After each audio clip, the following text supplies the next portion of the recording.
Due certificati medici del paziente Giancarlo Galan emessi dall'unità operativa composta di medicina interna e direzione sanitaria dell'USL di Est sono stati acquisiti nella mattinata di oggi dalla Guardia di Finanza. Il primo ha una prognosi di 45 giorni, il secondo, con data 22 luglio, ad appena 3 giorni di distanza dal primo, dice che Galan può continuare con le cure a domicilio, un verbale di dimissioni. Carte che a 12 ore dall'arresto del deputato forzista la procura veneziana vuole analizzare con attenzione per capire cosa sia successo in quelle ore. Il paradosso era che mentre si discuteva sulla eventualità di un rinvio per impossibilità assoluta di presenziare dell'onorevole, l'ospedale lo aveva già dimesso.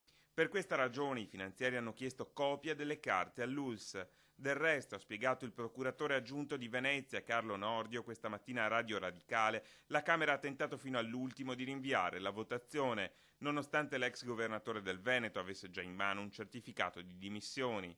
Una lettera di dimissioni che dopo è stata ovviamente acquisita agli atti e in cui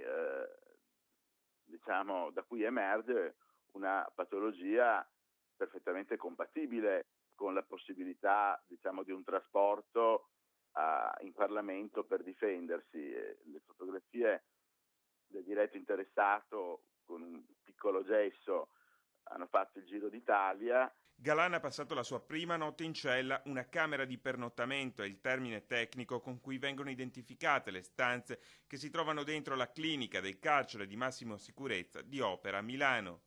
Per l'ex governatore è stata una notte serena, è l'unica informazione che filtra dalla struttura. L'epilogo di una giornata che, nonostante fosse cominciata con le dimissioni, o forse proprio per questa ragione, si è rivelata la più lunga che il deputato forzista abbia mai vissuto. Sono le 20:17 quando il provvedimento viene firmato, meno di un'ora e mezza dopo l'ambulanza della Croce Verde di Padova varca il cancello di Villa Rodella. Sul sedile riservato all'infermiere siede una guardia carceraria, dietro sulla barella Giancarlo Galan, a scortarla una pattuglia della polizia penitenziaria. Direzione carcere di Opera in attesa che venga fissato l'interrogatorio di garanzia e Galan possa raccontare la sua verità ai magistrati.